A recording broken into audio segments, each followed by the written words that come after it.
about 50 feet from me, and I went forward and saw this thing. And the first pictures that I took, I wasn't sure that they would come out because of the way that air felt. What were the pictures, the first pictures that you took, what were they of? Well, of this obelisk. Yes. And I started to think, well, maybe I should back up. Maybe if I got farther back, something would come out. If there was something going on with static electricity or radiation or whatever were on the photograph, so you went back from it. And I have some of those other photographs, folks, by the way. Now, the photograph that you have up on the web, Mr. Bell, is one that I took probably 30 feet in front to one side of the obelisk, and I was almost on the ground because I was trying to get a clear, steady exposure. The tree canopy in that area was extremely dense. Yes, I can see. And it was a overcast day. I can see that as well. For those who can't clearly see it, through just barely through some of the trees, you can see the sky, and it was clearly gray and overcast. No question. When I was taking the pictures, the exposure time was probably at least a half a second. Do you still have the negatives, Doctor? Yes, absolutely. You do. Are you willing to have the negatives examined? Yes, I am.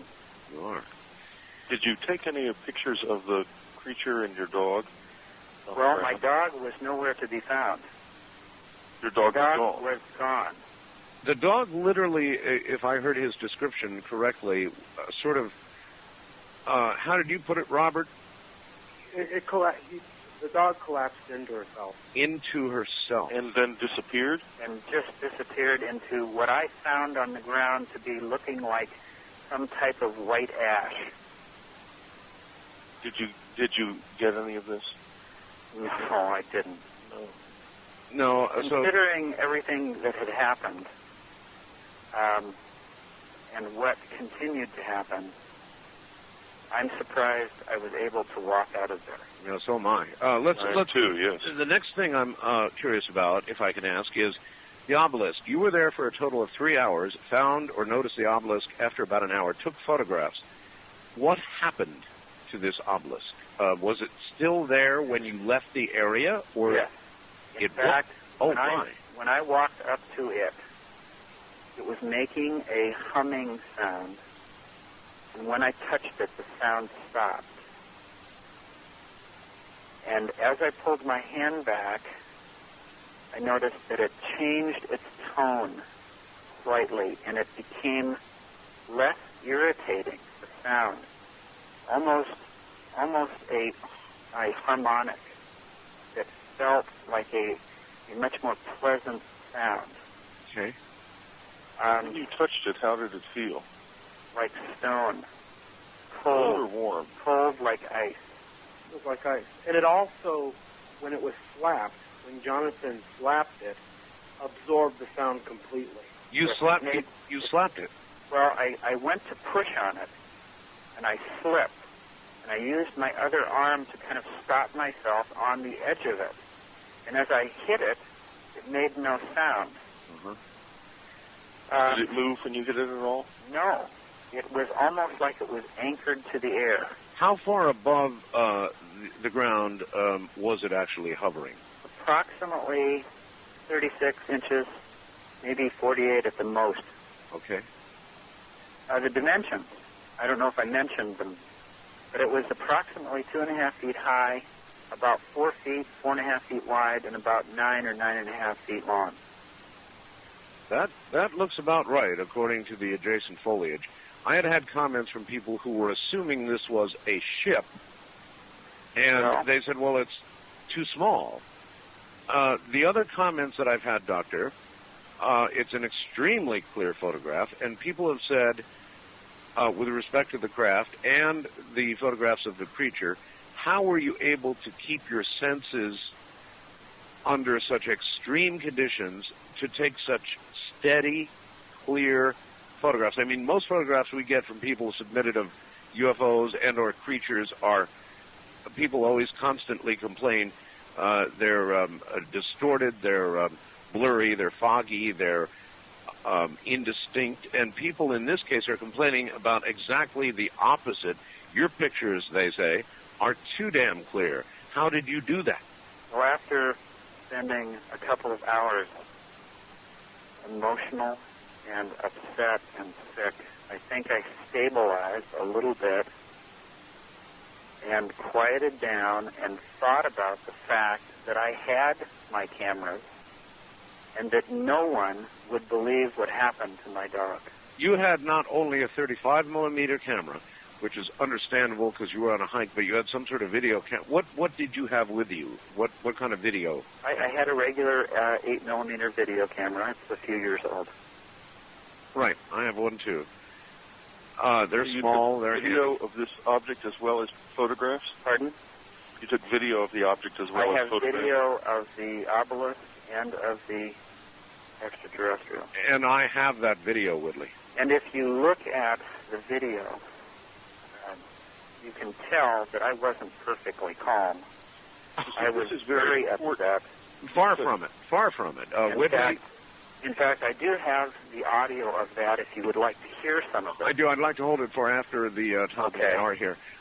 Whitley, you said the video is very important? It's very important because if he has photographs with negatives and also video, then this object probably was physically there. Yeah. Oh, it was physically there. Yeah, in other words, this is no trick art. If he has those three elements all exist, then that's very, very...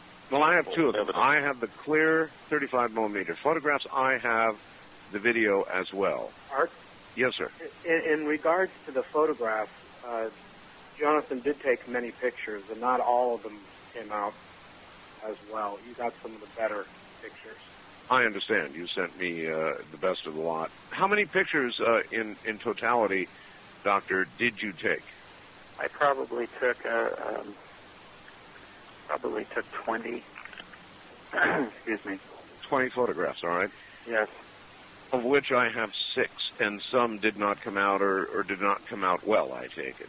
Right. That was at this site. Like I said, there was a lot of problems with the darkness, and the canopy was very heavy. I'm surprised that any of the video came out at all. In fact, if you listen to the audio, I am so distraught because through the viewfinder of the video camera, I could not see the obelisk half of the time. I know you actually kept saying, "Is this damn thing working? Is it working?" Well, now that after realizing what happened, all I can assume is that the closer I was to the obelisk, the more distortion would happen with the video camera. You were in a clear panic. There's no question about that.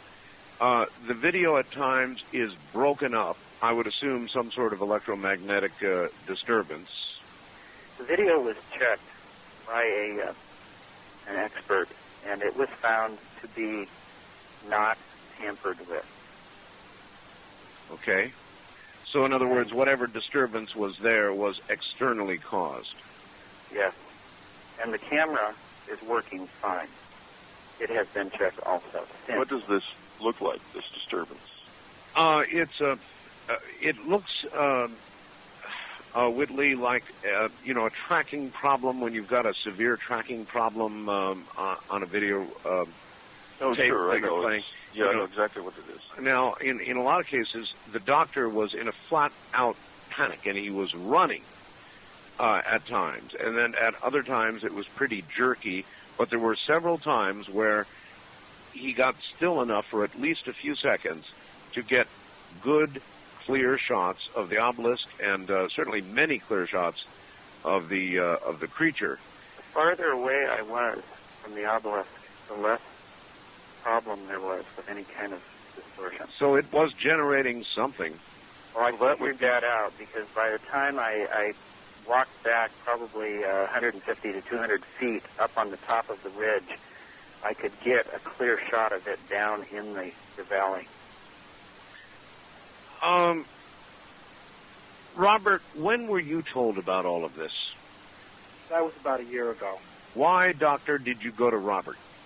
Robert's name was given to me as a person that I could trust to help write this information. I'm not a writer, and I needed some help to make this into a real, tangible, full start-to-finish episode so that I could tell the story. It's time people know we're not alone. I understand. I'm honored that you would choose my program, and I would ask you why you did, why you chose to exclusively break all this here. Why? Honestly speaking, Mr. Bell, a few years ago, I didn't know anything about you. Uh-huh. And a friend of mine told me during this episode that you were someone who dealt with this sort of thing often. It is true. And could get the information out regardless of what it was and let the people decide for themselves. You're right. This is why I have come to you.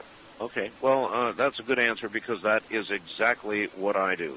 All right. Hold on. Everybody hold it right there. We've got another hour ahead of us. My guests are Dr. Jonathan Reed, who had the encounter, the documented encounter with an alien creature, and you have not yet heard the whole story by a long shot.